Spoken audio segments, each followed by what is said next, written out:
Hello, everybody. In 3, 2, 1, let's get this thing started. Hi, everybody. Welcome back to another episode of Tuned Into Tennis. I'm your host, David, and I'm coming at you on this Wednesday evening, day 4 of the U.S. Open. PrimeTime U.S. Open coverage is upon us, the last Grand Slam of the year, where the lights don't dim and neither does the tennis. If you're watching this live on YouTube, can I get a comment and let me know where you're watching from? If you're watching back on replay on YouTube, thanks for dropping in. And if you're listening to this in a audio format, thanks for allowing me into your speakers, your AirPods, your devices. I definitely appreciate that. Let's go. So, as we are in the 4th night of the U.S. Open, let me make sure I got that right. Sunday night, Monday night, Tuesday night, Wednesday night. Yes, we're Wednesday night, officially in round 2 action. I think it will be best to work backwards and start off with the most trending thing at the moment, which I believe on the tip of everybody's tongues is the Taylor Townsend versus Jelena Ostapenko second round match that took place just a couple hours ago. Let's see if I can link my Twitter in just a moment so you guys can see what I'm seeing. Literally, I mean, there's been some back and forth on whether Twitter is still the main thread of content, maybe not content, but news on social media. And I still think it is. Because when I think of okay, what's going on and what are people's opinions, I tend to go to Twitter. So I'm gonna go to Twitter for this one as well. Let me share my screen in just a second.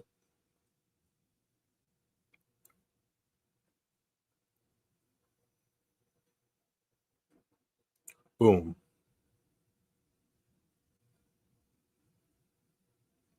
There we go. Make it a little bigger. There we go. So where should we start? Oh, Yasmin, thank you. I appreciate it. Miles is so handsome. I try before I hop on this this MacBook screen and do a little spritz of what do you call that stuff? Toner. Make sure my face is halfway moisturized. You know, I try, but thank you. Let me zoom into this this picture right here so you guys can see a better grab of it. Oh, we got Washington, D.C. in the house. Hey, Ashley from Washington, D.C. Hope you're enjoying the show. Hope you enjoyed the show. Okay, let's talk about this beef in tennis, okay? Because Najee just said more beefs in tennis. I stand. So the beef of tonight is, like I said, from Jelena Ostapenko, former French Open champion, versus Taylor Townsend, current world number 1 in doubles. And she's previously been to the 4th round of the U.S. Open, just for context on who those two women are, in case you are listening to this and don't know. But the quote I have here is what Taylor Townsend said just moments after beating Ostapenko. And the score in that match was straight sets. I believe it was 6-4, 6-1. There was a period of the match where Ostapenko, I was going to say Ostapenko lost. More Taylor Townsend won 8 straight games, I believe, and defeated Ostapenko in straight sets. Ostapenko is a seeded player. Taylor Townsend was obviously excited by that win, as she should be. And there was a dust up at the net. When I say dust up, I mean there was clearly tension between Taylor and Jelena after the handshake. And the on-court reporter for ESPN asked Taylor Townsend how that conversation went. And she said, quote, Jelena told me I have no class and no education, and to see what happens when we get outside the U.S. That was Taylor Townsend on her interaction with Jelena Ostapenko. I think those are inflammatory words. Telling a woman of a particular color that Taylor Townsend is, not to make this go straight to race, but unfortunately, the climate that we are in the world, it is definitely a layer to it. It just, reading that, I can see how a whole bunch of people who look like me would just kind of be taken aback. Like being told that you have no class and no education, not a great look. But Ostapenko has seemingly doubled down on it. Taylor Townsend has said on Instagram that she's with all the smoke and who can blame her. But the moment is literally going all over social media. I've seen it on Instagram, Twitter, Threads. I'm sure it'll be a conversation on TikTok. I'll try to add to that conversation on TikTok. Y'all know TikTok is not where I usually be at, but I'll try for you guys. But yeah, I don't know how you guys feel about it, but definitely let me know in the comments how you perceive that and how, I guess, what the implications of that are. Albert says, sounds like a threat to me. I'm just saying, yeah, because the unfortunately, there's another layer to this. Unfortunately, we don't have quote unquote Ostapenko's side because Ostapenko was not requested to go to press. Backstory on how players get to press after big matches or in big tournaments, from what I've experienced as getting credentialed access to some tournaments this year, is that you typically have to request through official WTA or ATP communications that you would like to speak to this player in a press conference format. And you have to put that request in before the match begins, ideally before the whole entire day of play goes underway. From what we've been told, I think Ben Rothenberg of New York Times, I think formerly New York Times, and now does a great job writing for Bounces. He does his own writing for Bounces. He reported that no one requested Ostapenko to come to press, so we won't be getting her side of the story. Her side of the story has now come on Instagram. Let me see if I can find it still on Instagram, so I can say, so I can give Ostapenko credit for her official quotes. Don't want to misquote Miss Ostapenko. Would hate to do that. I would hate to be her social media coordinator right now. Tough times. Miguel's following up. That could definitely be seen as a threat. And if I'm Taylor, me and the WTA need to have a conversation. Okay. The conversation has continued over on Instagram. Elena Ostapenko just 2 hours ago said, quote on her Instagram stories, just a small update about the match. Today after the match, I told my opponent that she was very disrespectful as she had a net ball in a very deciding moment and didn't say sorry. But her answer was that she doesn't have to say sorry at all. There are some rules in tennis which most of the players follow, and it was first time ever that this happened to me on tour. If she plays in her homeland, it doesn't mean that she can behave and do whatever she wants. Continued to the next part of her story. She continues and says, in the beginning of the match, all players are supposed to start warm-up on the baseline. The opponent came out and straight away started the warm-up at then, which is very disrespectful. I paused when I said at then because I'm giving her a direct quote from what she put on Instagram. She said the opponent came out and straight away started the warm-up at then. I'm assuming here that she meant at the net. And she continues, which is very disrespectful and against the rules of a tennis match. So she is pointing to, I watched big chunks of the match, but I can't necessarily pull away which point Ostapenko is specifically talking about, where Taylor Townsend could have given her one of those traditional hands up sorry moments, but apparently Ostapenko didn't like that. She also did her normal Ostapenko-isms, took a long bathroom break between sets, and the second set, when she clearly didn't have the momentum, she took a medical timeout, whispered something in the physio's ear, had a little bit of work done. This is what she does. She's not the only woman on tour to do this, but she's notorious for trying to do certain things to make momentum ebb and flow. So she's saying that she didn't like that Taylor didn't basically give her that courtesy hand up, and that when Taylor Townsend started the warm up for the match, somehow Taylor Townsend started at the net instead of the baseline. You know what? I love Taylor Townsend, and I'm not saying this just because I love her, but I can definitely see her starting the warm up at the net. I'm not saying she did or didn't. It's funny if she did, but I can definitely see her doing it. Like, oh, we'll save the ground strokes for after. Let's start at the net because she's a doubles player as well as a singles player, and she's really good at the net. So if she wants to come out and try something different, I don't see, if it's not explicitly in the rules that you have to do a warm up and start at the baseline, then her starting at the net is a-okay with me. Ostapenko definitely went and continued on her Instagram story. She said, thanks all my fans, thanks all my fans for your support. I will come back stronger. Situations like these motivate me to work even harder. Somebody posted a reaction of Taylor Townsend after the match. She was pretty amped up, as she should have been. That's a big win for her. That's a top 30 win at a slam. You don't get those every day as a player, like in Taylor Townsend's situation. I believe her singles ranking is just outside the top 100. So she should be very proud of that moment. But somebody else on Instagram posted, apologizing for a neck cord is basic. Sabalenka and Iga do it automatically. Not apologizing comes across as rude, and Ostapenko's reaction is understandable. Ostapenko reposted that with the hand clap emojis. So I guess she's in accordance with that. So yeah, let me look at some of these comments so I can see what you guys are saying, because it's a lot to unpack here, I think.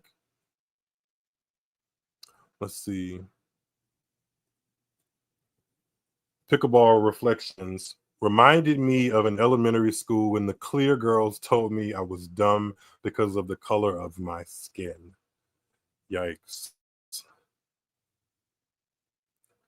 Najee said, Taylor brings the vibrato to the court, as does Yelena. I'm taking this as heat of the battle. However, Black Twitter has gotten wind of this, and good luck. You know, how can I'm gonna try to give my opinion, and I was gonna say something like, "Oh, try to be impartial." I'm just gonna say what I feel. There is a little bit of me that wants to say, yeah, it was heat of the moment, and sometimes you say things after you lose a match, especially if you feel like you lose to a player you should have and wanted to really beat, or you felt like it was an off day and you didn't show your best. That can become like somebody can get real bitteration in the situation, and what comes out of their mouth isn't always authentic. So maybe you can lean that way towards Ostapenko. However, when you zoom out and realize that Ostapenko is notorious for years for being salty after losses, giving piss poor handshakes, making situations cattier and more dramatic than they need to be. Like literally, I'm sure there's a YouTube video after you're done listening and watching this one that you can go to find a compilation of Ostapenko being not a great sportswoman easily. That's just not something that she necessarily excels in. So when you take that in consideration, it sounds just like sour grapes that Ostapenko had. The layer of saying to Taylor Townsend, a Black woman on tour in a predominantly white sport, that she doesn't have class and is uneducated. For people who aren't as tuned into tennis as I am and people that may be listening to this are, you're going to see that, especially in today's climate when you have who we have in U.S. administration. They're going to see that as an aggression, especially when you realize that not only did she say you don't have class and education, basically watch what happens when I meet you and play you outside of the U.S. Taylor Townsend was like, I've beat her outside of the U.S. I beat her in Canada. I beat her in Canada. I beat her inside the United States. So it's definitely some layers, some bitterness, some hateration.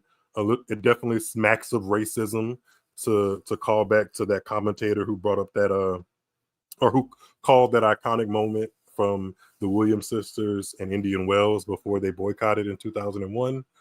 And I definitely didn't think that we'd be talking about this. Neither did like the on court or on on-site journalists, because like I said, going back to what I said a little bit earlier, you have to put in a request to talk to players. And Ostapenko, I don't believe, has never been hugely successful at the US Open. I believe maybe her best result is like a quarterfinal, maybe a fourth round. And also with this being an international tournament, Ostapenko plays for Latvia. Latvia does not have some super tremendous like history of tennis. So I can imagine that there weren't a lot of Latvian journalists or media people seeking her out, and US journalists were probably putting her in a blind spot of who they wanted to talk to on today, and she didn't get a request in. So we don't know, outside of the quotes I just gave, what her quote unquote intentions were. Outside of, like I said, she put those quotes on social media. That's the best we have, is what her intentions were behind saying that. But it just doesn't look good. It doesn't look good. The threat doesn't look good. The implications that Taylor is dumb and uneducated and not classy, it doesn't look good. And it's another moment in the file of Ostapenko being bratty when she loses. Personally, like, broader implications aside, like taking what it means for players in these very public situations to say things like that carry weight, that get media access, taking myself out of that and just like being a tennis fan, I love it. I love the mess. I love the mess. I love the mess. I'm not saying that I agree with Ostapenko, because I don't. I absolutely don't. But saying what you want to say and causing a little bit of a kerfuffle at the end of the match and everybody talking about it, I'm here for that. Sign me up. I love when tennis gets people talking, because now, as one of the commenters said, if Black Twitter gets a hold of this, whether they are tennis fans or not, Ostapenko is now like public enemy number one, which is kind of how Arina Sabalenka was early in the year after her commentary at the French Open.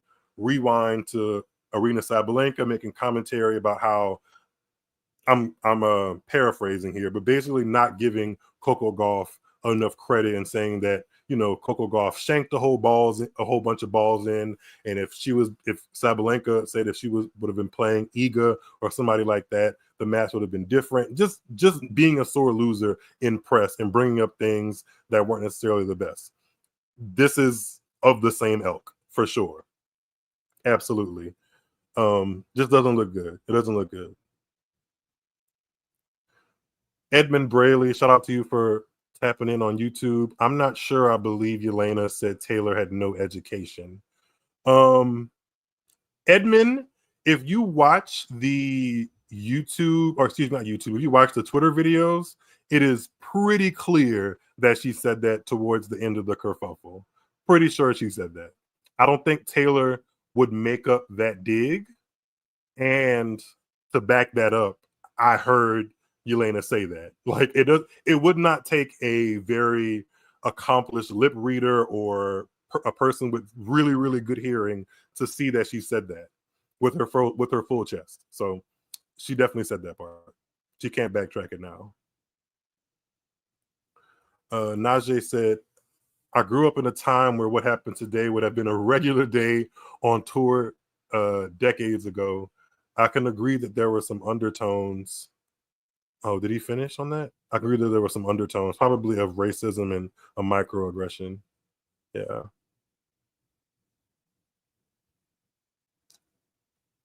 Oh, this is a fun fact, by the way. Steven said Townsend and Siniakova beat Shea Ostapenko in both the Australian Open finals and the Dubai finals this year. I watched a bit of that Australian Open final. Taylor Townsend and Siniakova played well, and so did Ostapenko and Shea. But funny enough, in that matchup, that was a final, and you customarily like get your trophies in the trophy presentation. The runners-up, which were Ostapenko and Shea Sue that day, said all kind of complimentary things to the team of Townsend and Siniakova. So I didn't go into that match today thinking that there would be beef. And maybe Ostapenko didn't either. Maybe her root of her frustration is definitely based off of whatever kind of moment that Taylor Townsend didn't put her hand up for. However, that's a good segue into something else because Chris Eubanks, also a professional tennis player, pretty good friends with Taylor Townsend. I'm pretty sure they go way back to a certain degree. He played qualies here and has done some work on the broadcasting side with ESPN. He made a comment over on Threads. He said, quote, calling somebody uneducated because you lost a tennis match is a wild microaggression. That's not an insult that comes from losing a match. That's probably a feeling that you walk on court with. So yeah, that's absolutely one way to look at it. Because being so mad that you lost a match that you can call somebody uneducated because they didn't give a customary hands up to hitting a net cord or hitting a let cord, weak stuff. Weak sauce. Weak sauce. Yeah, look at Eubanks' response on Threads. I just mentioned that one. I appreciate you guys in the comments, by the way. It makes this so much more fun.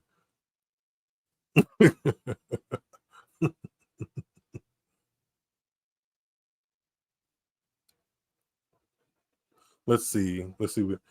Naomi Beltre, if I'm mispronouncing your last name, please forgive me. In some European languages, having no education means a person is rude or bad-mannered. Either way, however, Penko meant it. It's not good, but typical of her. Yeah, I can see how maybe there's a language barrier in situations like this. However, Ostapenko has spoken English more than well enough for me to understand her, and I think her English is strong, being on tour for as long as she has been. But I'll give you that. That point. It's just not a good look, and it's not like this is somebody that we can't imagine this kind of commentary from. She's done this before.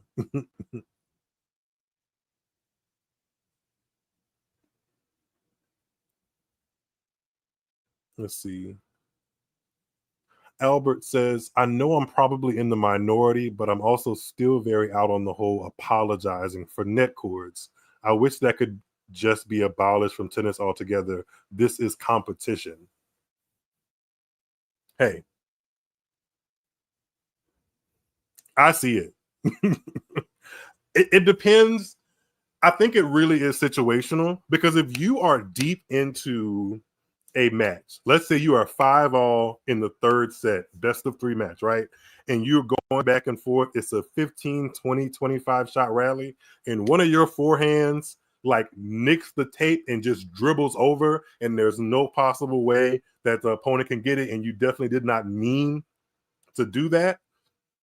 I can see giving a customary like, oh, I'm sorry, we were playing such a good point. I'm sorry it had to end that way. I feel like you can be genuine in that moment and be like, damn, I'm sorry. I didn't mean for it to I didn't mean for the point to end that way. But it does get to a point where you're like, well, that point is mine, and we are deep into this thing.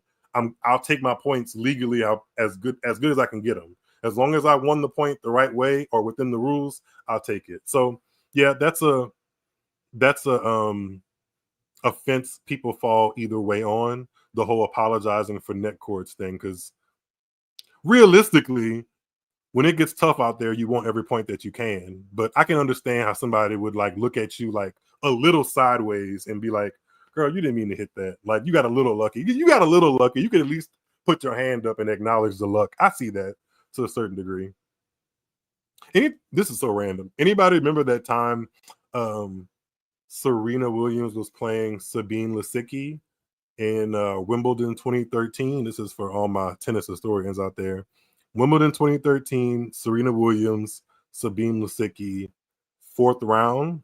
Lisicki ends up beating Serena in a pretty massive upset at the time. Serena was world number 1, defending champion. And in that match, Serena hit like 2 almost identical, maybe there were forehands, but they were ground strokes. And they just dribbled over the other side of the net into Lisicki's court where she couldn't get it. And the second time it happened, Serena's face looked like she was genuinely sorry and annoyed that her shot kept doing that. So, it just depends on the person, the situation, all of that stuff. And to be honest, I don't even remember what point Ostapenko was talking about. And maybe Taylor Townsend didn't either. That's what she was like, what are you tripping for? Like, learn how to lose better.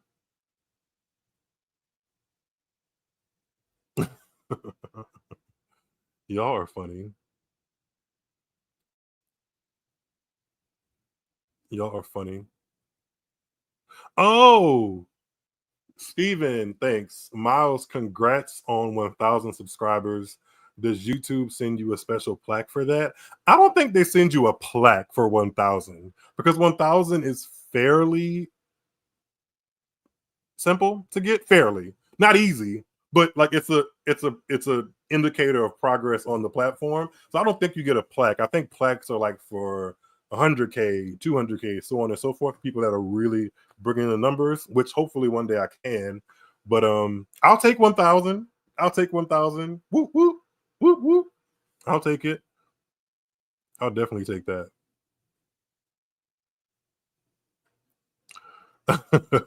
Marcus going back to the language barrier. Nah, we're not using the language barrier excuse. Not for this one. Not for this one. Did anybody have any questions about this topic?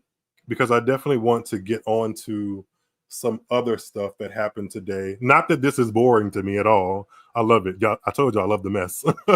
I just wondering if anybody any questions before we look into some other stuff. Let me see if I can pull up the scores from today or that are happening right now, actually, because that might be fun.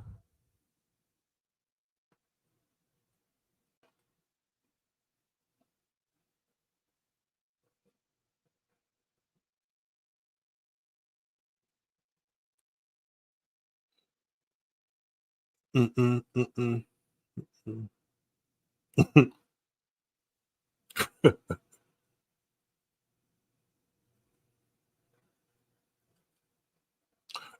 Najee said Queen Venus has stopped apologizing on lit course since 2019. She does it.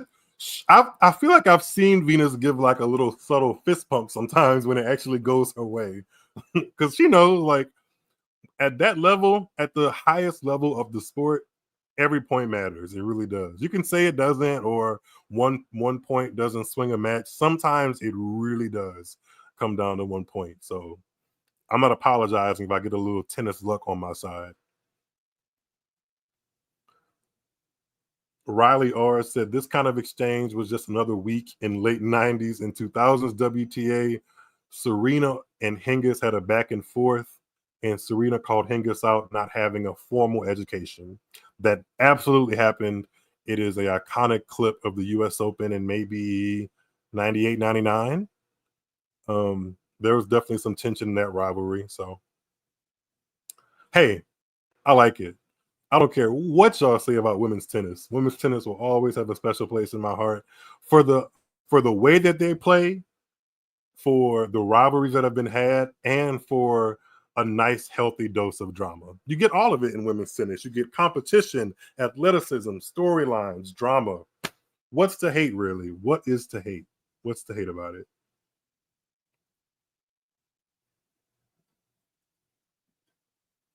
Okay, let's see. Thanks, Albert. I appreciate the congrats on 1,000 subscribers. If I was more consistent, we would have gotten here earlier, but that's not the point. I'm here now. We are here now.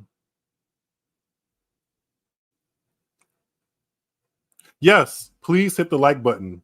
While you are here, I think the algorithm, what am I talking about? The YouTube algorithm really appreciates the thumbs up button. So if you are watching on YouTube, make sure you press that thumbs up button. If you are watching on any other platform, make sure you share this. I appreciate it. And yeah, let's keep growing this tuned in the tennis community. Somebody said so much for a Tay Pinko doubles pairing. Yeah, I would imagine that I mean, well,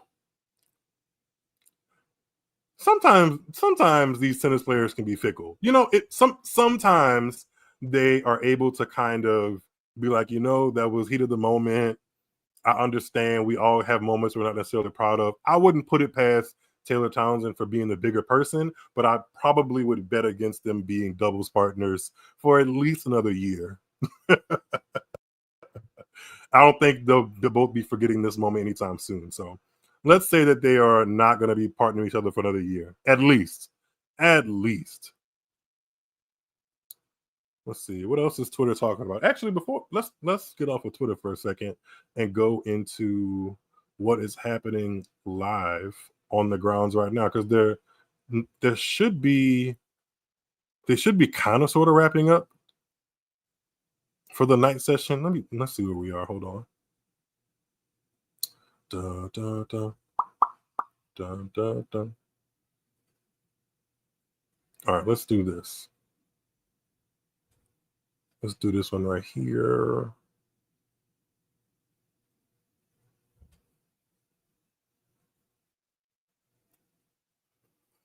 All right. Let me make sure I can read these comments before I go into who's live.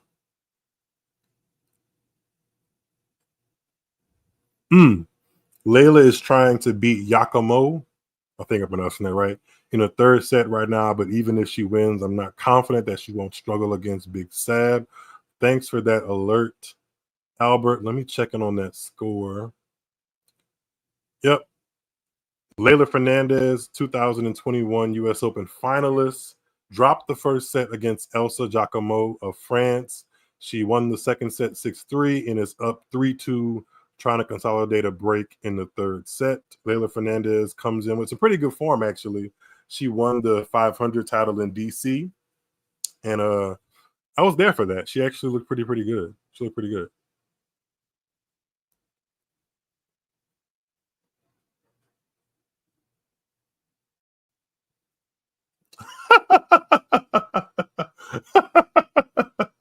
Sorry.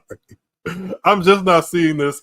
But hey, Tony at the Gay Tennis Pod. Tony said, "Is it a bad time to remind y'all about the Pinko braids?" Pinko did have indeed a nice set of blonde cornrows. Was that damn tennis moves so quickly? What year was that? Hold on. Let's do some Googles.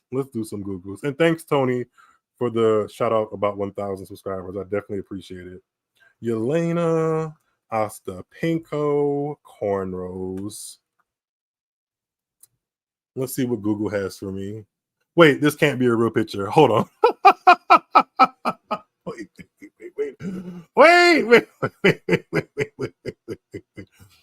It went to Reddit. And it's a picture of new Ostapenko look. This says 3 years ago. It doesn't tell me the exact date, but let me share this with y'all. Hold on.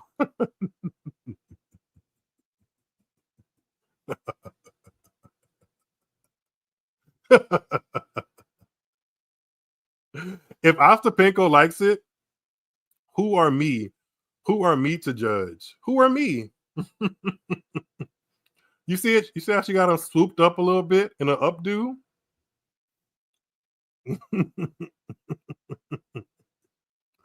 Who are me? Makari said, "Get the F out of here."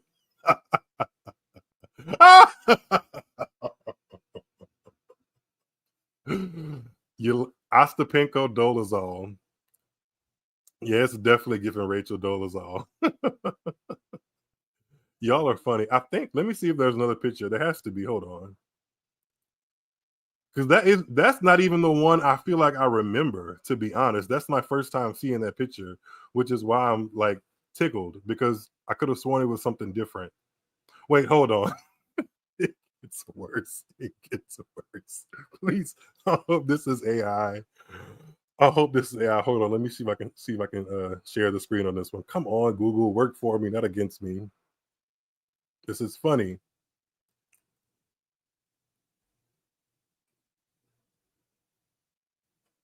This can't. Okay. This is a Latvian website, so take what I'm about to share with a grain of salt, because I don't know what they're actually saying on the website. But y'all, look at this.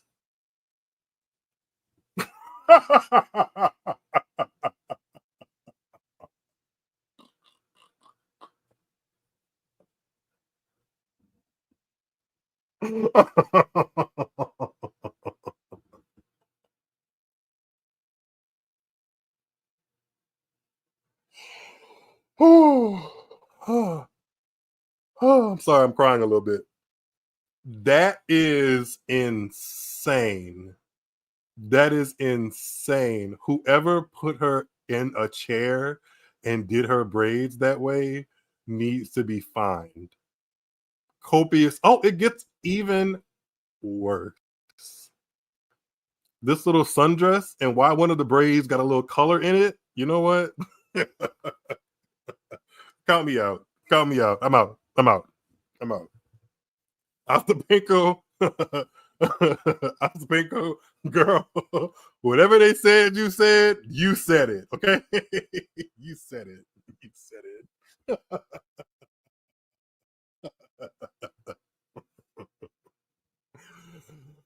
Oh man, my eyes. I forgot all about these braids, yo. I really forgot all about them. I can't believe this is actually like okay. At this point, it can't be AI because these are multiple pictures in multiple angles. Oh, brother. Oh, brother. Mama said, "Get oh, yep. This is must be the same outfit or the same vacation." Mama said, "I'm going on vacation. Give me vacation braids." Wow, that is something. Oh, woo! My God, today.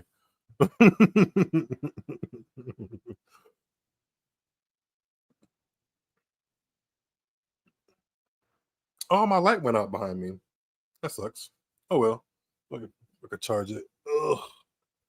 While my background light is charging, charge for me. So this is a hate crime.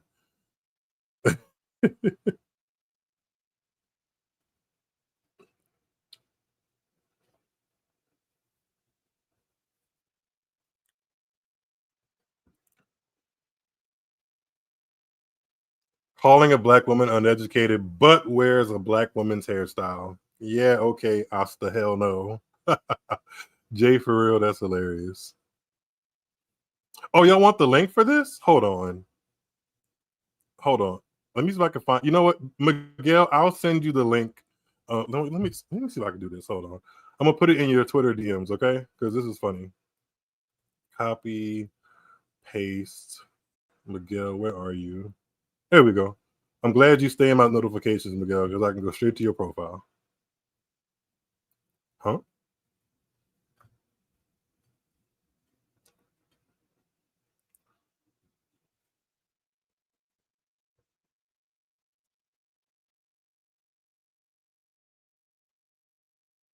Let me share this YouTube because apparently I am disgusted. Hey, Tori. Miss Tori in the house.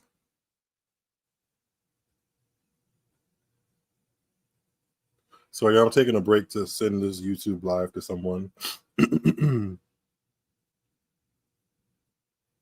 In the meantime, if you're listening back to this on YouTube or audio on Spotify, Apple Podcasts, in podcast form, make sure you leave a review, drop some ratings for the pod. That definitely helps grow the show and encourages me even more to keep doing content. Sometimes I have some lulls here and there where content just seems like too much to do because we're in a world of content, aren't we? But when I get good feedback, it just adds an extra little battery to my back, which, to be honest, sometimes I need. So I definitely appreciate when you guys leave reviews, subscribe, all that good stuff.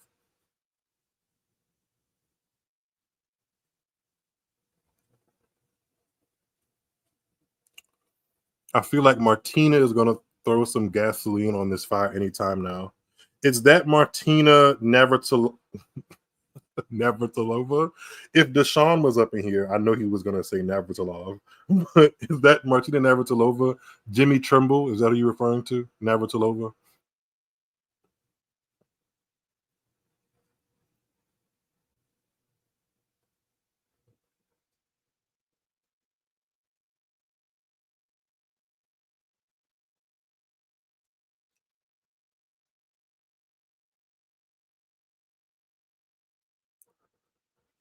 All right. All right. Steven, I am not putting that on the Steven, I am absolutely not putting that on the comments here. Not me. Nope. Not I. People already tell me, oh, that leads me to something. Um, before I get into who's playing, I want to make sure I clear this up actually. Hold on. Let me send this and then I'm gonna make sure I clear this up.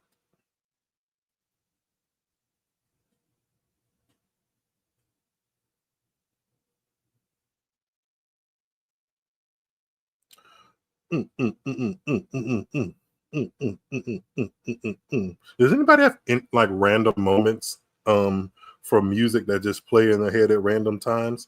Mine has been this shouldn't, if you know me, this shouldn't be really this really shouldn't be groundbreaking. But you know when Beyonce is performing Cozy live and she's like, girlfriend, what's up? Hi, yeah, do. Yeah, yeah. That's been in my mind the past couple of hours. So forgive me. Actually, don't forgive me. I like that song. Cozy's one of the best songs she's ever created. Okay, cool. All right. I wanted to clear up something that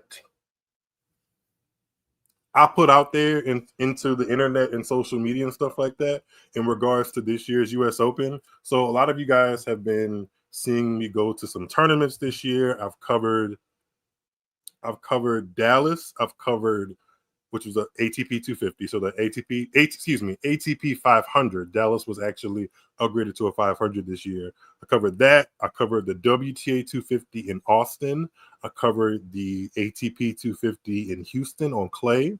So I did the Texas trifecta there. I also did the Masters 1000 and WTA 1000 in Miami. And I also did the combined ATP and WTA 500 in DC. If you now let me just stop there. If you'd have told Miles 4 years ago or so when he first started this whole endeavor and passion project that he'd be like officially credentialed at tournaments, I probably wouldn't have believed you or would have been really ecstatic. So I'm very thankful for those opportunities that have been given to me this year because I've traveled a lot, I've networked, I've seen great tennis, I've been in some rooms that have been really dope to be in. So all that is really great. The cherry on top to this year would have been being credentialed at the U.S. Open, the biggest tournament or one of the biggest tournaments in the world, definitely the biggest tournament on U.S. soil. So I looked into how to get a credential. The other tournaments that I've been in, the credentialing process was a little bit more straightforward, as in you go to the tournament's website, you look for information on how to become a credentialed media person or just get media information in general. You get a contact information. You basically pitch why you would be a good person to be in the media space and get that credential or be deserving of that credential. You go through an application process and they either accept you or deny you. Thankfully, the tournaments that I've been to that I mentioned earlier have accepted me, and I'm super grateful for that. It's given me tons of experience. I wanted to add New York to that. However, the application process for this tournament was not as simple as just going to the website and seeing, hey, apply for credentials here. It was not that simple. Why would it be in hindsight? Because it's a huge tournament.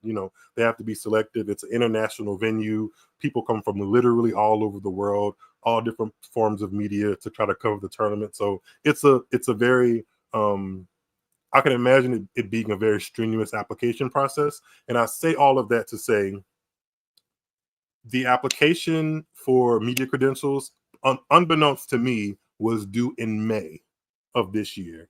I don't think I even had it on my calendar to like inquire about getting credentials until late June because the other tournaments that I've been to, the application deadline has been roughly a month before the tournament starts. So I thought in my mind with a August start date that if I inquire about getting credentials to the US Open in late June, I'd be I'd be like really up on it.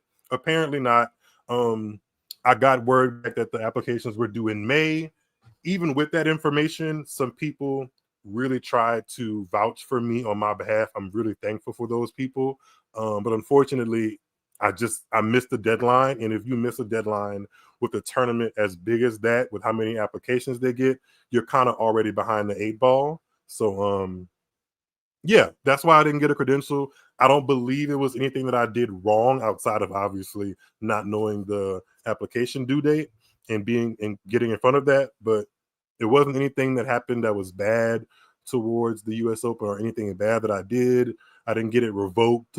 Like, luckily I was able to be in New York for some other work stuff, but I didn't get a credential. So that's the lowdown on that. I didn't want anybody thinking that like something terrible had happened, or they passed up on me for any other reason besides me just not knowing the full process. And it's honestly a lesson learned. Like, it's a bummer, but like I said, Miles David of a couple years ago didn't have the credentials to be in these rooms, and to a certain degree now I do. So I'm thankful for that, and now I just know how to move forward in trying to get an application at the US Open next year. So fingers crossed.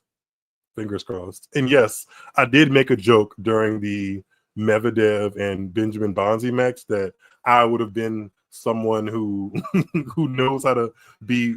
I forgot what I said, but I would have basically used my credential wisely. And Miguel just said, "Nah, it would have been worse if you were a photographer during that Medvedev match."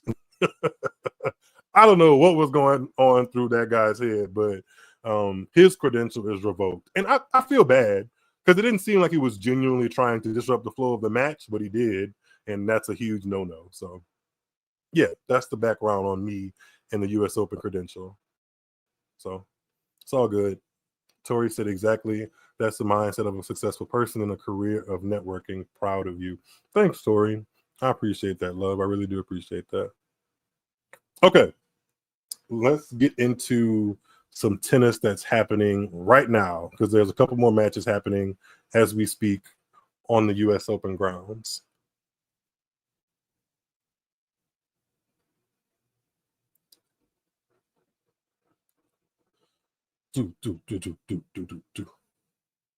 All right, world number one and number one seed and defending champion Aryna Sabalenka is in a little bit of a tussle, actually. She is taking on unseeded Polina Kudermetova, and she's at 5-all in the first set. Haven't seen a swing of that match on ESPN because as I look over my television, ESPN is showing the Ben Shelton versus Pablo Carreño Busta match. And Ben Shelton is up a set in 4-2. He comes in with a lot of momentum this year because he won his first Masters 1000 in Canada. He's playing good hard court tennis. He looks confident. His rally tolerance seems to be at a higher level. The serve is obviously, booming. So he's one to beat for sure. And I don't think he's in a bad section of the draw to go far. I actually think he's in Carlos Alcaraz's quarter. And if seeds hold, that would be who Carlos plays in the quarters. Tommy, thank you. Tommy, Miles, greater the influence who don't know shit about tennis. I don't know if I'm better than them. Maybe they have things that I don't have and vice versa, but I'll take that. I appreciate it. Wait, hold on. Let me go see. Somebody said, let me revert back to the mess really quickly. Somebody said, Taylor Townsend new post on Instagram. Hold.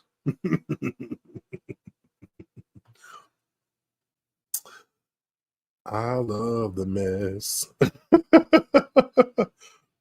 Come on, Instagram. My internet is so shoddy sometimes that I feel like I can't be on multiple things at the same time. So I have to use like cellular data to look on Instagram.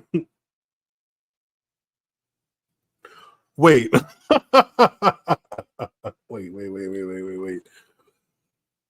She said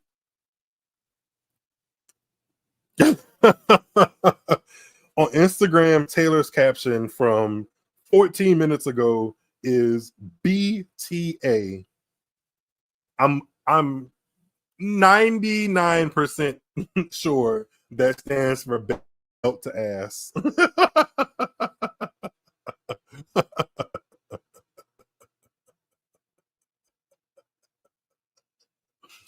She said, belt to ass, brought the fire. Some people can't take the heat. On to the next. Love y'all. Hey, competition, baby. That's what it's about. That's what it's about. You win some, you lose some. You fight to live another, or you live to fight another day, whatever the saying is. And Taylor Townsend brought the heat today, and her opponent didn't take it. So, yikes.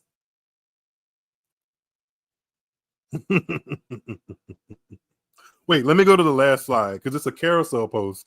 And Yasmin said, look at the last slide. Hold on. Okay, wait. I didn't talk about this at the top. Ostapenko is lucky. Ostapenko is lucky that she got Taylor Townsend in that moment because, let me see if I can find the picture. Hold on. The way Miss Yelena Ostapenko had her good fingers in Taylor Townsend's face. Listen, I'm not a proponent of violence. I know I often say jokingly that nobody can beat my ass, but I mean that nobody's going to whip my ass. But I'm not necessarily a proponent of violence. I think there's a healthy way you can talk things out before you have to get to fisticuffs. However, fisticuffs would have been an option for a couple different people in the world if Yelena Ostapenko's hands and fingers would have been in their face the way that they were in Taylor Townsend's face. So I actually really, really appreciate Taylor Townsend's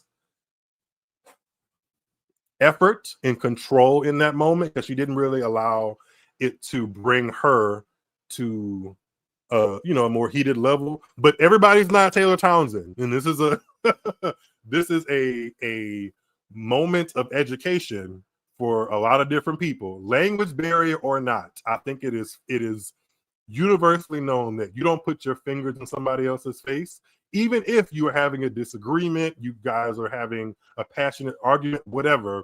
Keep your fingers in your hands at a respectable manner, because if you do not, there will be people that take that as a threat or as a warning shot or as something, and you are definitely invading their space. Thankfully, Taylor Townsend went high, I think, when Ostapenko went low or wherever she goes, but everybody's not like that. Everybody's not like that. Oh wait, what did Chris say in the comments? Hold on. Chris said, wait. Chris Eubanks said underneath Taylor Townsend's photo, he said, man, this is going to be the last HBCU day at the US Open. I'm crying. That's insane, man. Yeah. Taylor Townsend stood on business in a very respectful way, but not everybody's capable of that. So watch those fingers. Watch those fingers. Watch those fingers, Ostapenko. Watch them. Watch them. Everybody can't do all of this. I'm just saying. You know what? I feel like there would have been some WTA players who would have really taken issue with them fingers in their face. Yeah. I'm not going to name any names.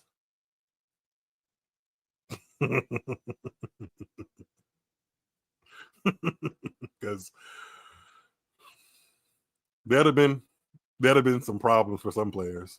All right, let's go back to who's playing at the US Open right now. Y'all are funny, man. Y'all are funny. Tori said, hope y'all enjoyed the band because it's the last time.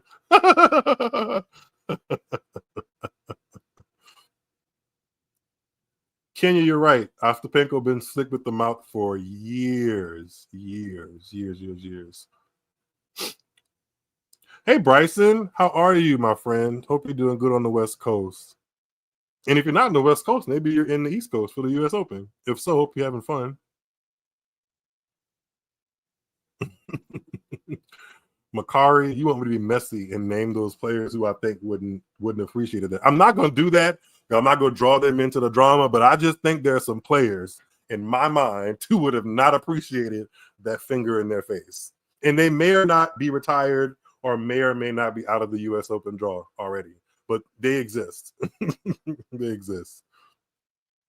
I did see a random lady with the Team Ostapenko shirt on that looked like she was more of akin to Taylor Townsend, if you get what I'm saying, than Yelena Ostapenko. And I thought that was interesting because it was a big green shirt that said Team Ostapenko, and she looked like she could be related way easier to Taylor Townsend and Yelena Ostapenko. Not saying that you only have to root for people because of their skin tone or because of your commonality in ethnicity, but I peeped it. That's all I'm saying. I peeped it. I peeped it. Steven said, as Azarenka would have thrown down, she hates Pinko already. Oh, Tanisha, there was a team of them in those Pinko shirts. Yeah, I did see more than one, but the one that stood out was the lady that looks like she could have been related to Taylor Townsend. I'll say that. But you know, she can be a fan of whoever she'd like to be. No shame in that. All right, so Ben Shelton is still, speaking of belt to ass, Ben Shelton is still putting belt to ass. He's now up 2-0 against Pablo Carreño Busta over on Louis Armstrong Stadium. Holger Rune is having quite the opposite experience. He has split the first 4 sets with qualifier Jan-Lennard Struff, and they're at 5-all in the 5th set over on Stadium 17. One of my favorite stadiums at the U.S. Open, by the way. Stadium 17 is the 4th show court, so it goes Arthur Ashe for biggest to smallest as far as amount of seating at the stadium. Arthur Ashe, Armstrong, Louis Armstrong, Grandstand, then Court 17. Those are like the top 4 show courts or television courts. You can find courts on ESPN Plus, but those 4 are going to be the ones that they rotate the most in and out of on ESPN. And Aryna Sabalenka has just started a first set tiebreak. She leads 3-1 over Polina Kudermetova. So she's going to try to put some dominance and stamp her authority in that match. So yeah, there's actually quite a bit of tennis left to be played. Ben Shelton has a whole set to play. Sabalenka has a whole set to finish. And Holger Rune versus Jan-Lennard Struff is set to come to a conclusion sooner rather than later, because you know they play a best of 10 points tiebreaker in 5th sets at the Open, in every slam for that matter. But there's definitely going to be a conclusion in that match sooner rather than later. And looks like Jan-Lennard Struff just broke to go up 6-5, so that match might be over sooner rather than later. Jimmy, Sabalenka would have dropped her. I think Sabalenka and Ostapenko get along fairly okay. I don't know if Sabalenka would have drop kicked her, Ostapenko, I mean, but she probably wouldn't have loved those fingers in her face. Y'all are funny. Okay, so that's who's still playing, and I'll definitely circle back to give an update on all 3 of those matches. Let's go to who competed and completed their matches so far today on court 4, and we're like an hour in, so that's really good timing. Good job, Miles. Good job on the timing front. Sometimes I get on this mic and just start yapping and realize that nobody wants to listen to you yap for like at least more than 2 hours, Miles. Like, calm down.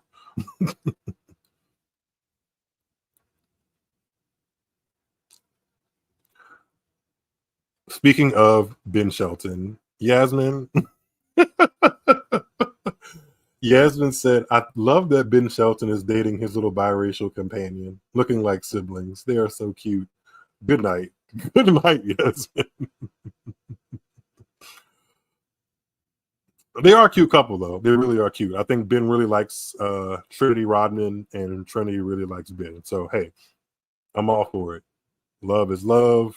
Go find your person and live it up until you can't live it up no more. Okay, let's work backwards from some results around the grounds today. We got Adrian Manarino, who actually has not been having a great season, but he's found his way into the 3rd round with the win over Jordan Thompson in 4 sets. Carlos Alcaraz took care of business once again on Arthur Ashe, him and his buzz cut.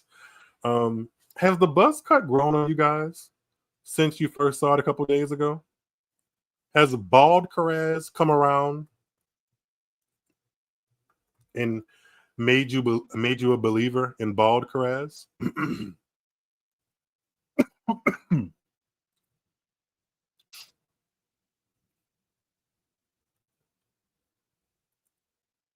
Look at bald Carraz here.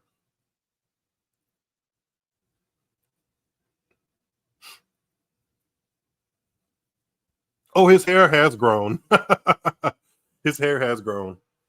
That's crazy. I wish I had hair that grew at the same speed as Carlos Alcaraz Garcia, because, yeah, I wouldn't be wearing this hat and covering up my baldness. Yeah, but he looks good.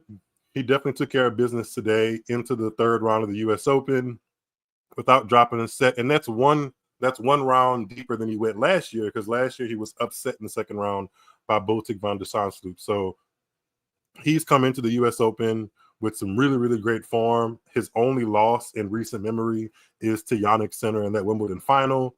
Every other time he's played a tournament, he's won it. I think he's like, I don't know, won 42 out of his last 43 matches, some insane stat like that. So he's definitely a favorite to go deep at the U.S. Open. He's won here before in 2022. So bald Carraz, low cut, prison cut, whatever you want to call it, or not, he's going to be playing some good tennis, I think, and hard to beat. Tommy thinks he's going to have a Spanish fro by sunrise. I am crying. He needs to go to Foe's barber in the second week. Who do you guys think has the best like hair or haircut on tour? I'm actually very interested in that. Who you guys think is like taking the crown there? I'm trying to think who I think keeps a pretty good cut. Tiafoe, I think, keeps a pretty good cut. I mean, I'm partial because like Tiafoe's hair grows out of his head more akin to how my hair grows out of my head. So I'm like, I understand that better. Oh, Arthur Feast. Yes, it's definitely Arthur Feast. Forgot about him. Shout out to Arthur Feast. He's still tending to a back injury, and I hope everything is okay with him, because I think we can all agree on this stream that Arthur Feast is somebody that is capable and has the kind of talent and personality to really be a needle mover in tennis, and he has just not been quite the same from the French Open, dealing with a stress fracture in his back. So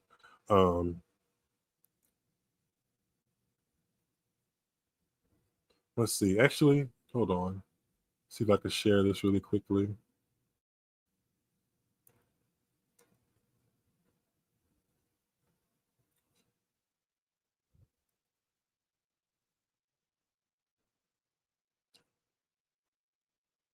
Yeah, here's a pretty good picture of Arthur Feast's hair. Yeah, Arthur Feast can take it, man. He can take it. I think that he has the kind of game that can. This is like, considering that his health is on his side, I think Arthur Feast has the kind of game and belief in himself that could really trouble, or at least make Carlos Alcaraz and Jannik Sinner and some other top guys really question themselves out on court. He has pace, he has movement, firepower, and he has the ability to connect with the crowd and kind of bring that dynamic in. And if he's healthy on top of all those things, he's going to be a problem in years to come. So I'm just hoping that Arthur Feast has health on his side, because if he can keep a haircut that sharp, I hope his game can stay that sharp and his health can stay that sharp as well, because he's got it. He's got it.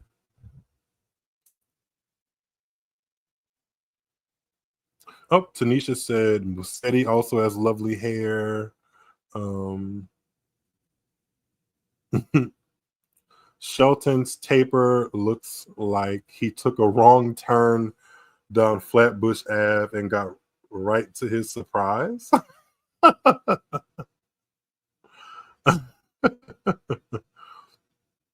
Yeah, Riley. baby boy feels. He's still 21, 22, I believe, around that age range. So hopefully health gets on his side and he's healthy by the fall swing. If not the fall swing, next year, because he's cool. Oh, Feast has a great little ATP mini doc on YouTube. He does a Michael Jackson impression in it. It was adorable. Riley, I'm going to have to check that out. I think that sounds really cool. I'm interested in that. Okay, let's get back to the tennis. Let's give an update on how Sabalenka's match is going. She took that first set 7-6 in a tiebreaker, 7 points to 4. Ben Shelton is up a break in the third set and also leading 2-0. So he's cruising. And I don't see any live scores from Holger Rune's match. So that must mean Jan-Lennard Struff took him out. Yeah. Jan-Lennard Struff takes out Holger Rune in 5 sets, 7-6, 2-6, 6-3, 4-6, 7-5 in 5 sets to book him a spot in the third round. Oh, I thought I was showing that score the whole time.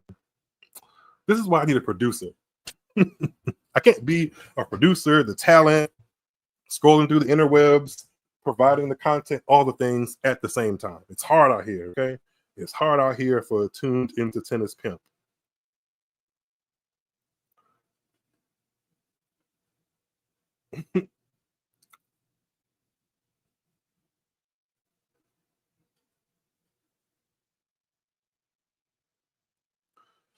Let's see. Yeah, Tanisha, that's a good point. With Jan-Lennard Struff knocking out Holger Rune, that's a section of the draw where Francis Tiafoe would have faced the winner. And that's all in Djokovic's little quarter, I believe, or that section of the draw. So, yeah, I mean, I think Francis Tiafoe would like his shot playing Jan-Lennard Struff as opposed to Holger Rune. I think he would have enjoyed both of those matches, but just on paper, you got to give him a little bit of an edge to go out there and get the W with a little bit more ease against Jan-Lennard Struff as opposed to Holger Rune. But Holger Rune has been kind of all over the place this year. You know, like he's won a 500 on clay, but other than that, he's kind of been hard to. I mean, I think he made the final of Indian Wells as well, but those are kind of like first quarter of the year results. But after that, his results have just been up and down, at least from what I can see. So, yep. So yeah, that's. I'm gonna share this so you guys can see that part of the draw I'm talking about. But yeah, this section of the draw is where Djokovic and Taylor Fritz are slated to meet by seeding in the quarters. But in between there is this now Jan-Lennard Struff versus Francis Tiafoe match in the third round. So that'll be interesting, I think. And the winner of that likely takes on Djokovic, unless Cam Norrie can summon some kind of British favor on his end and get the upset over Djokovic. I mean, Djokovic has been, what's the word I want to use? Vulnerable. But as much as I don't really care to root him on, I realize that he's a darn good tennis player, because even in this season where he's picked and chose where he wants to play and how much he wants to play, he still won a title. Somebody record this, by the way, because I'm giving credit to Djokovic, and y'all swear I don't do this. Djokovic has won an ATP title. He won his 100th title of his career in Geneva. He made another Masters 1000 final in Miami, losing to Jakubczyk.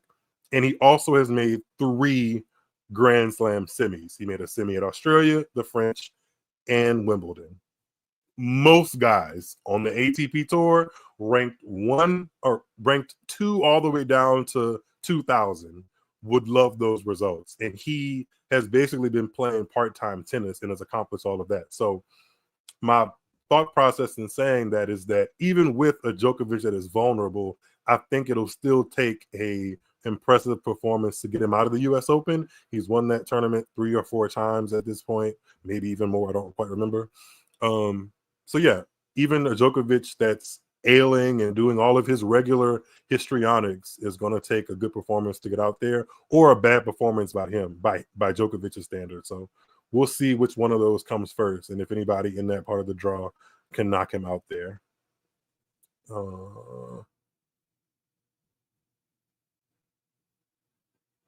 Thanks for that tip, Riley. I appreciate it. I'll definitely go research that. While we're on that part of the draw, let's go back to see the men's singles results for today. This is all second round and matchups that I think could get more interesting as the tournament progresses. Let's see. So we've already talked about Struff, we've talked about Mannarino, Alcaraz are all into the third round, and this is the bottom half of the men's draw. Luciano Darderi, 32nd seed, he got a 4-set win. Just mentioned Miami a couple of minutes ago, or not even a minute ago, about Novak Djokovic. Jakub Mensik, who was the champion in Miami some months ago, he lost a 5-setter, 7-6 in the 5th to qualifier from France, Hugo Blanchet. Sorry to Hugo. Sorry to that man.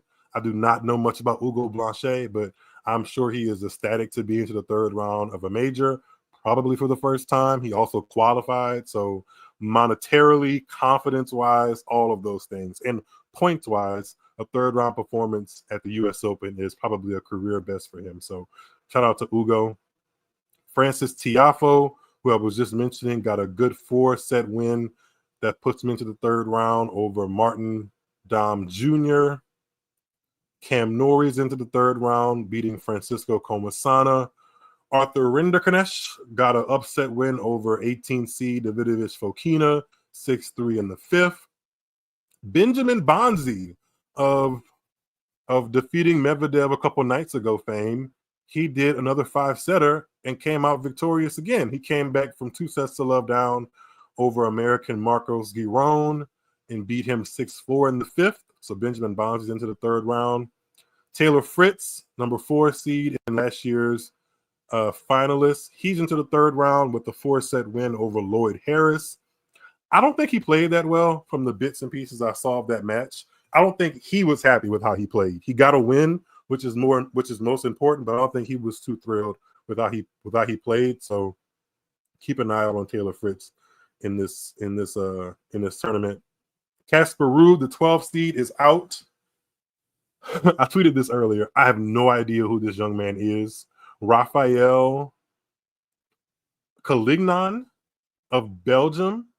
Raphael Calignan upset Casper Ruud in 5 sets, 7-5 in the 5th. Casper Ruud continues to struggle at majors outside of Roland Garros, and he just continues to not be a big threat outside of clay tournaments. I'm not quite sure why it hasn't translated over to him. I'm not sure if that's a mindset problem, a game problem, a mixture of the two, but he is pretty vulnerable on hard courts, especially as the year progresses. After Wimbledon, his results tend to tail off, especially if they're not on clay. And after Wimbledon, there's not that much clay, so his results are getting a little worrisome there. Brandon Nakashima is also in the list of seeds to get upset.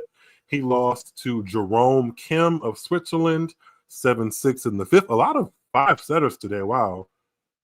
And a lot of close 5-setters in that 5th set. Wow. 1 seed to make it through was Thomas Mahach. He defeated Yao Fonseca of Brazil fame in straight sets, 7-6, 6-2, 6-3.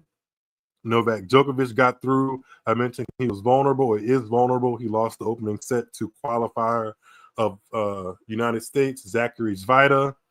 But he came back to win pretty comfortably, 6-3, 6-3, 6-1 in the remaining sets.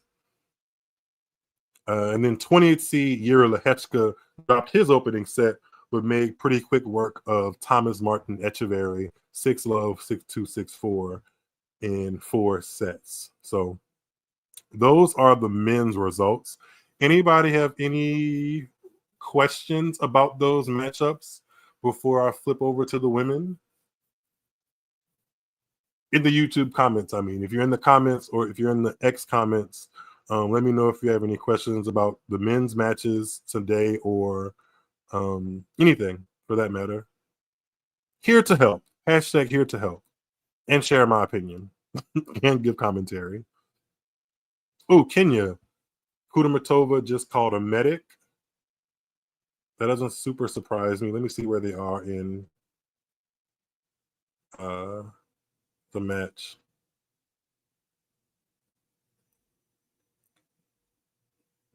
Sabalenka's up 2-1 with a break in the second set, and Kudermetova, yeah, it looks like she's having some assessment done to her knee. So we'll see if she's able to continue or push through or what have you in that scenario. But Sabalenka should be moving on to the next round. By the way, Kenya, I don't know if we have engaged before on this lovely YouTube, but if we haven't, thank you for dropping by and make sure you subscribe. I definitely would appreciate a subscription from you and a like on the video. I definitely would appreciate that.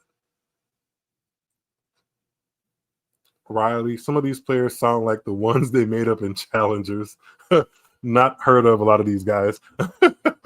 I mean, I think a lot of these guys have, I mean, like the scores show it. Like they're qualifiers, they're guys that have had an extra couple of rounds of those qualifying matches underneath their belt.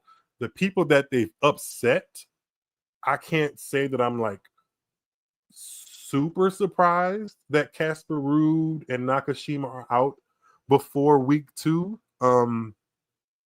Nakashima actually surprised me a little bit more, but his forehand on pretty much any court can be rushed. So if Jerome Kim either was hip to that before the match started or got hip to it during the match, that's a target point against Nakashima. Casper Ruud's court positioning doesn't really do him any favors on hard court, and he just doesn't really fancy his own game on hard courts. Paul. Hey, Paul. Paul said that I'm still struggling to pronounce this man's name because I don't know him, so forgive me. Don't get on here talking about Miles can't pronounce anybody's name. I can. I try to do the best I can.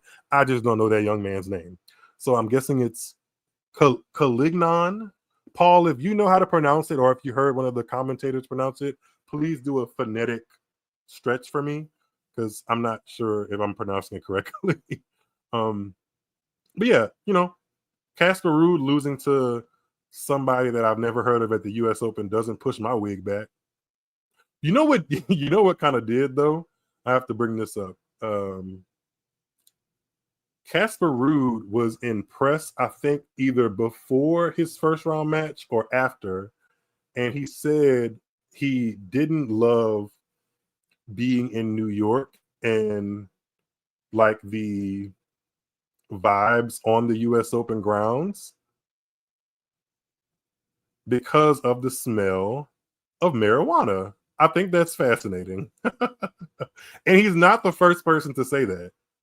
I think Maria Sakkari has said that. I think some other players, I think Sasha Zverev has said that before, that they smell weed on the grounds. But I mean, listen, all of those people are European. And I think people in Europe don't smoke marijuana. Correct me if I'm wrong, but marijuana is something, I hope it doesn't get me banned. Marijuana is something that God gave the world, not just North America. So do people in Europe not partake? Anywho, Casper Ruud said it's quite annoying to be playing, tired, and just meters away, someone is smoking marijuana. We can't do anything about it unless the law is reversed, but I have strong doubts that will happen. I have strong doubts too, because a little marijuana never hurt nobody. Casper Ruud. I know it may not be ideal competition factors or conditions, but hey, open your nose a little bit. it may make you relax. It may make you relax. Oh, and the opponent he lost to today is named, his last name is Collignon.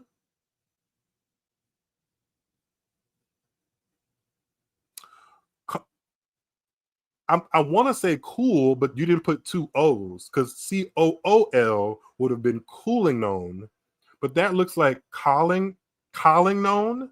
What's that man's name again? Raphael Collignon. Collignon. Yes, we're gonna go with that. Raphael Collignon or Raphael C. He's the one that got the win over Casper. Oh wait, more like Collignon. Okay, I can get with that. Raphael Collignon. Collignon. There we go. Thanks, Paul. I appreciate that. USTA letting staff smoke wherever they want is a choice. Now, I didn't say staff. I don't think Casper was referring to the staff. I think Casper was referring to the fact that they're in Queens, New York, and it's like those courts are pretty much accessible year round for other things, and it's in a borough of New York that's pretty popular. And like where it sits in New York is a place that people can go and lounge and enjoy the park. So I highly doubt it's US Open staff that are the ones smoking. I think it's just people in the area that are smoking and enjoying their marijuana as they so please. Which, listen, if the wind comes in and blows a sniff over your way, who are me to judge? Who are me? Ooh, here's a take. Kenya Jones just said Fonseca is overhyped. Ooh. Should I sit here for a minute? Because I don't have a big opinion on him yet. I don't have a big, like, João Fonseca is going to do this or not do this kind of feeling yet. Because from where I stand, he's like a 19 or 20-year-old who won the next gen ATP finals last year. He followed that up a couple months later with a 250 on clay. And I can see how people think that like he got hyped pretty quickly. Oh, look. Wait, oh my God. I literally typed João Fonseca's name on Twitter and look at what I came up with. Y'all really overhyped João Fonseca. João Fonseca is the most overrated pro athlete of all time. Again, not things that I said or am subscribing to. It's just what the people are saying.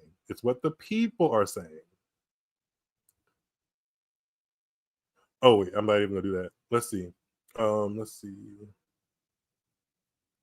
I mean, in his loss to Mahach is a top 30 player. Mahach himself is streaky, so I don't consider that one a terrible loss, but there may have been some questionable ones for sure. He did beat Miomir Kecmanovic in the first round in straight sets, which is not nothing, but hey, I think he's a young one that we are going to have to, continue to watch.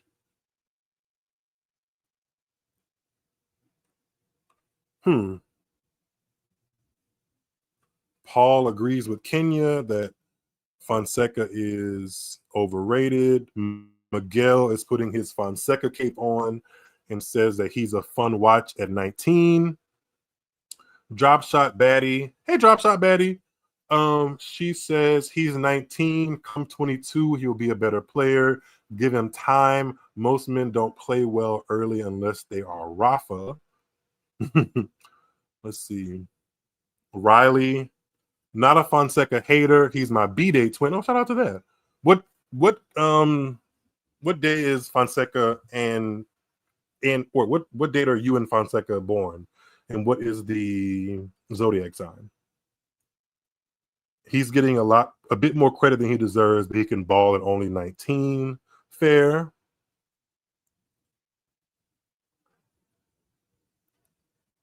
He's very well loved by his countrymen because they got no one to stand. Yeah, I mean the Brazilian hype train is a little strong because he doesn't like there aren't besides Beatrice Haddad Maia, I can't think of any other prominent Brazilian tennis athletes. So I think that's why people that are Brazilian and South American at large are like willing him on to do big things. And I think they may come. I think they may. Jimmy said Fonseca is better than Shelton at the same age. I mean,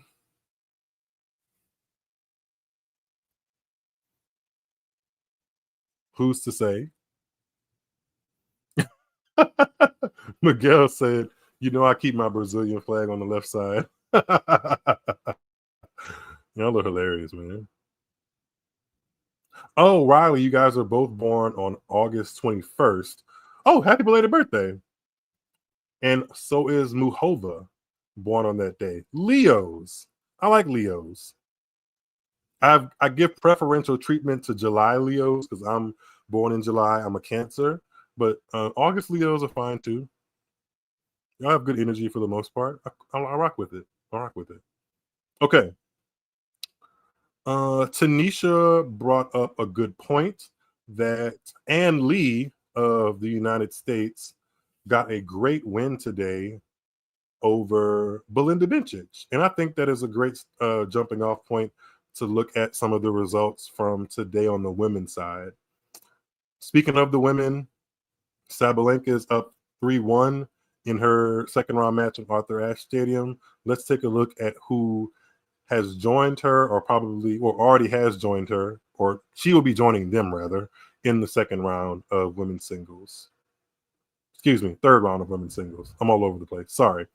I think we talked about at one point this match here. I don't know if I can pull it up. Where'd it go? Where'd it go? Where'd it go? There we go.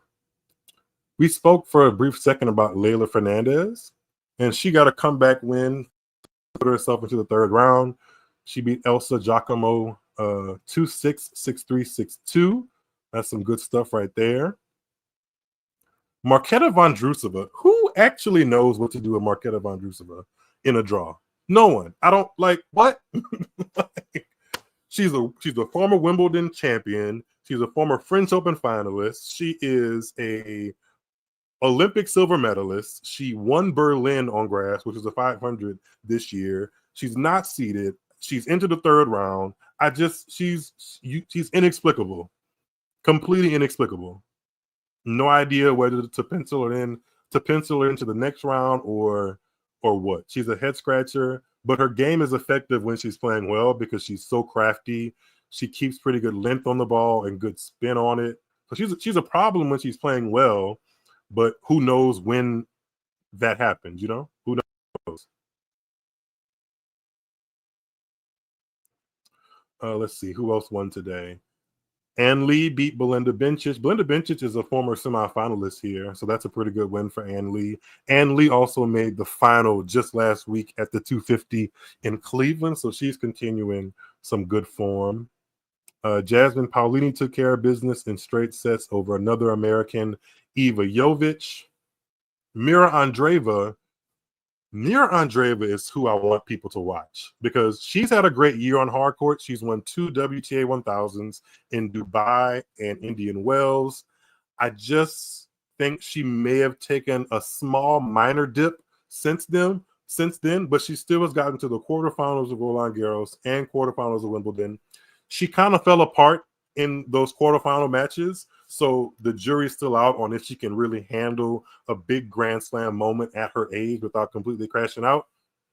But I think she's in a good part of the draw, and if she kind of keeps it together and keeps her emotional feelings and try to find a balance between emotional maturity and kind of letting it all hang out on the court and playing good tennis, she could be somebody that we're talking about close to the final weekend. So shout out to Mira Andreeva for making her way through the draw. She beat Anastasia Potapova, by the way, in straight sets, 6-1, 6-3. Also upset here, Ludmila Samsonova, the 17 seed. She lost to qualifier Priscilla Hahn in 3 sets. Priscilla Hahn defeated her 4-6, 6-3, 6-2. That is probably the win of Priscilla Hahn's life. And I think we have some Priscilla Hahn supporters in the chat. So shout out to y'all girl. I appreciate it. Riley, I'm not going there. I'm not going there. Even though I think it, I'm not going there. Let's see. What am I looking at? Okay. Elise Mertens got through pretty comfortably. 19 seed takes out Lulu Sun 6-2, 6-3. Elena Rybakina, the ninth seed, took out Teresa Valentova 6-3, 7-6. She's never traditionally done well at the U.S. Open. Maybe this is her year to do differently. I don't know. Rybakina is not a needle mover to me. I think that's been well documented. So whether she does or she does not, kudos to her. And spare a thought for her for whatever she seems to be going through with her coaching situation, because the coach that was banned from the WTA appealed very recently and is now not banned, and that whole relationship seems fishy, and there's been eyebrow raised allegations there, and even though she's not my fave, wishing her the best with that coaching relationship. All right. Ostapenko lost to Taylor Townsend. We talked about that at the very top. Townsend took her out 7-5, 6-1. Oh, wait, I must have got the score wrong, because I could have sworn I'm making that up. The score I just repeated was not the score I said at the top of the show. So forget what I said. The score was 7-5, 6-1 to Taylor Townsend. Barbora Krejcikova, two-time Grand Slam champion, last year's Wimbledon champion. She took out Moyuka Uchijima in straight sets. She's on to the third round. What else? Jessica Pegula got through comfortably, 6-1, 6-3 over Anna Blinkova. Alexandra Iyala. I want to go. Somebody asked about that. Kenya, what do I think about Iyala? She did a whole bunch of work to come back from a very, very low point in that match against Clara Townsend. And I think this is just a layout, like a hangover of kind of putting it all out there to get that big win. Because if you're asking me, Christina Buksha is somebody who I think Alexandra Iyala should be more competitive with. She should not be losing in straight sets in under an hour and a half.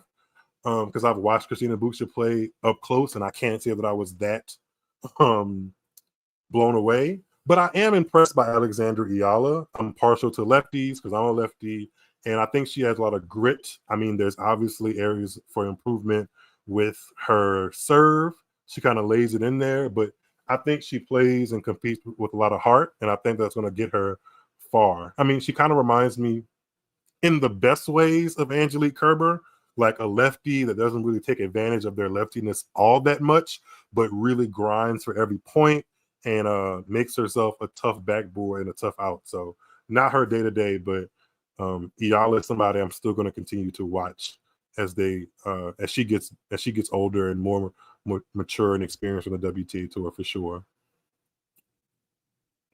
Victoria Azarenka, who a lot of people have on retirement watch, she got a really good win today in straight sets over Pavlyuchenkova. That's a very age appropriate and like era appropriate matchup, because Pavlyuchenkova and Azarenka came up around the same time as each other. So I think they're very familiar with each other's games, and that probably showed out today with Azarenka getting that pretty comfortable win. So that's good for her. Azarenka is a pillar in women's tennis when you start describing the 2010s, and I think she deserves, as much as anybody else, to try to go out on top or on her own terms with some good momentum and good wins behind her belt, because I think obviously there's more time behind her than in front of her. So if she can get a couple wins and make a good run, that'll be fun for her, I think.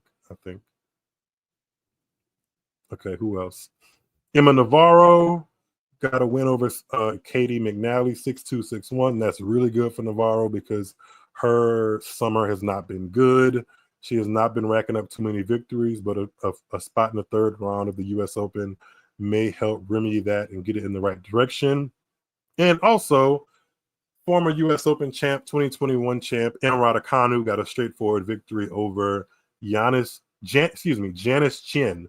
And Janice Chen broke ground by becoming the first Indonesian woman to win a Grand Slam match at the main draw level. So shout out to Janice Chen, and bigger shout out to Raducanu for getting that victory and showing some good form. Raducanu is unseeded here, but I spoke about it the last time I went live.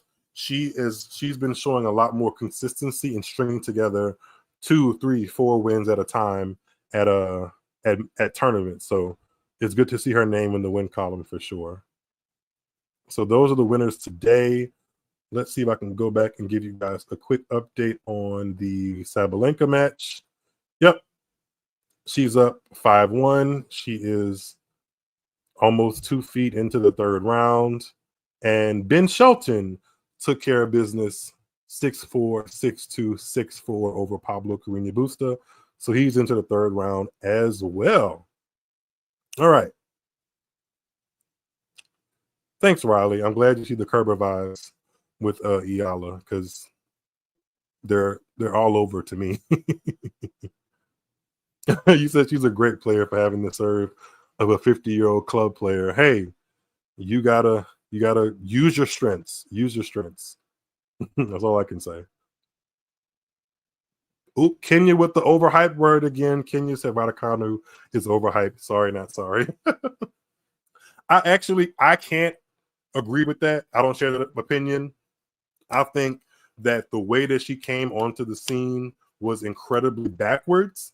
No one expected her to be that successful that quick, and it's been like working backwards after having the big career defining success basically before you're even ready for it. And I think that is kind of a mind, for lack of a better term, like a mind fuck, really. And she's also had injuries, but I see the potential, not even potential, she's shown it. I see the power and the timing in her game when she's playing well, and I would not be surprised if she becomes a top 20, top 10 player again, especially with the way she's been playing now. If she keeps herself healthy, she has a game that can fit right in with the top 20, top 10, I think. She just has to prove herself again, like Riley's saying. She's played some good tennis recently. She just has to prove herself. She has to keep knocking on the door, and eventually she's going to get and find herself in the later rounds of these big tournaments, and her ranking is going to reflect that, I think. So shout out to Emma. Okay, let's look forward to the next matches, the next second round matches being played before we get out of here, and I can get off the mic in just under 2 hours, because that's always the goal. And I appreciate you guys for sticking along for the conversation. If you're watching on YouTube or on X/Twitter, make sure you repost this, give it a like, subscribe to Tuned Into Tennis if you haven't already. We just cracked 1,000 subscribers, so shout out to the Tuned Into Tennis community for growing. I definitely appreciate that. You guys are amazing for rocking with little old me and putting up with my shenanigans and my lack of consistency sometimes, and just everything that is good in tennis is good with me in this community. So I definitely appreciate you guys for sure. And my light is turned back on. So look at that. The light's back on. All right. Scheduled for tomorrow.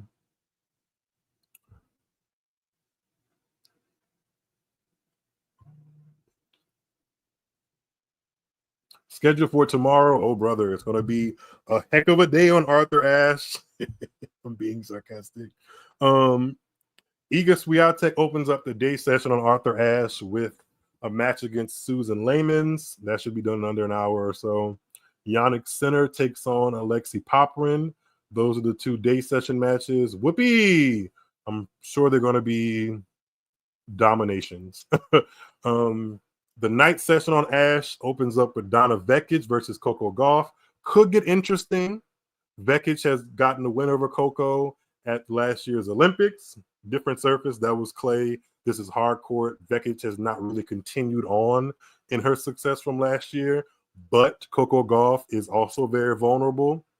She's working with a new biomechanic coach to get her serve under control, while also, being a very high-flying figure at the U.S. Open. So shout out to Coco Gauff for trying to get better, and hopefully she can make her way through that match, because I think the U.S. Open crowd would love to see it.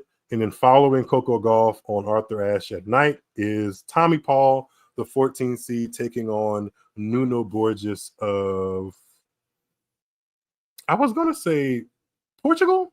Is Nuno Borges from Portugal? I think I'm correct in saying that. Where's the, I need his bio. Why is this not telling me his bio or where he's born? Whatever. Somebody tell me if I'm right or wrong if Nuno Borges is from Portugal. I think he is. Okay. That's Arthur Ashe. Louis Armstrong in the day session opens up with Lorenzo Musetti, the 10 seed, taking on David Goffin, the veteran, who is still out there plugging away. That's followed by Haley Baptiste versus Naomi Osaka. We'll definitely be circling that one to watch. Naomi Osaka looked really good in her opening match, as did Haley Baptiste.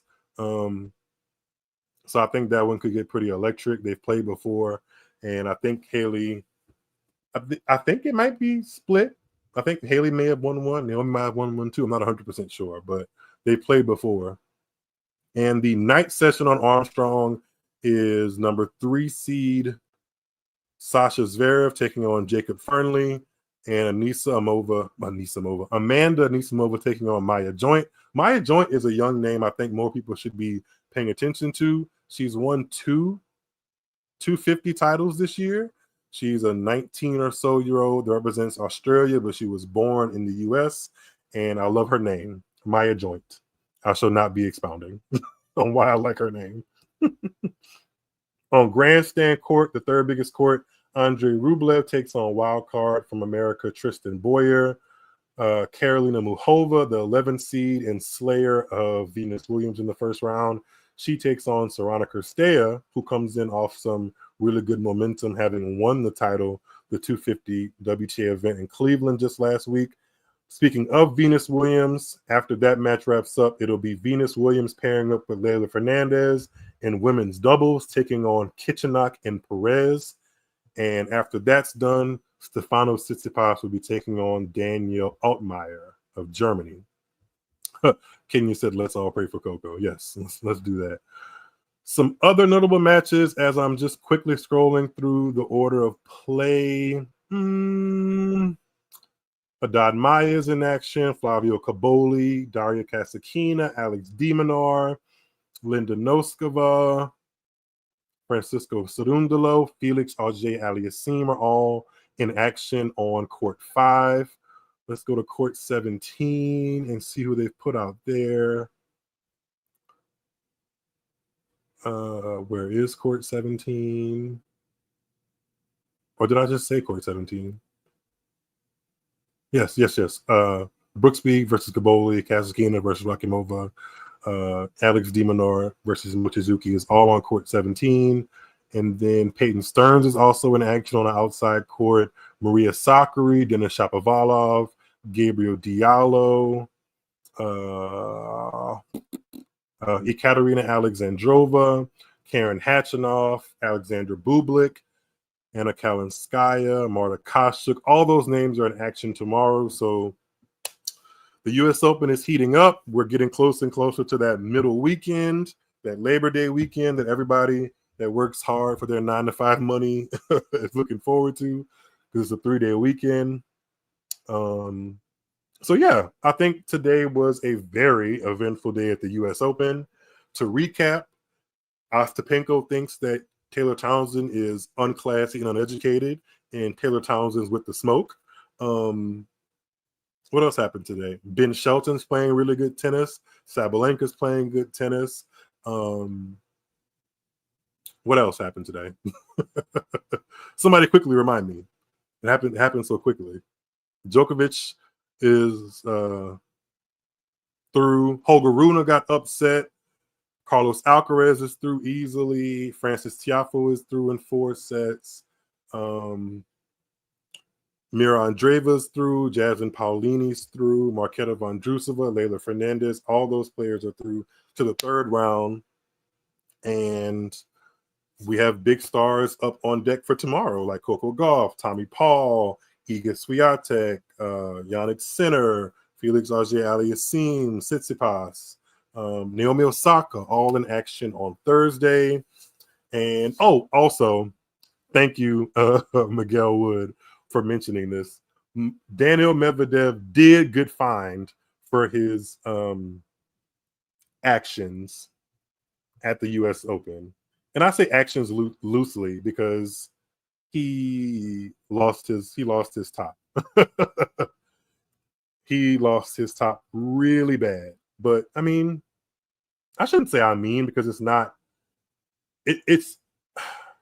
I wasn't deeply offended as a tennis fan watching him lose his shit like that, but a lot of people were, and you can't do that. Like, and he definitely has a reputation for being a guy who loses his complete marbles and gets fines like this. He's a character when he's like, when it's funny, I guess. And when it's not, he ends up looking completely like he lost his marbles on Louis Armstrong court a couple nights ago. So I do think it's interesting, though, Miguel, that his fine is less than the fine that Tiafoe got. Because if you remember, in Shanghai, post-U.S. Open last year, Frances Tiafoe went on a big FU tirade to a chair umpire for basically giving him a time violation, disrupting the flow of the match. Frances Tiafoe wasn't happy. At the end of the match, he let a whole bunch of FUs fly towards the chair umpire. He got a 6-figure fine, and Medvedev has gotten less than 50,000. So you do that math. Less than 50,000 for his tirade at the U.S. Open. I don't verbatim remember Medvedev using any explicit language, but he wasn't kind to the chair umpire. He was definitely egging up the crowd, and he definitely participated in why there was like a 6-minute break in the flow of the game, even though that photographer walked onto the court. Medvedev just basically egged it on. And on top of that, at the end of the match, he sat there in complete disgust and just destroyed his racket, which, is against the rules. But his fine is less than 50K. Meanwhile, Tiafoe got the highest fine of all time. So do with that information what you will.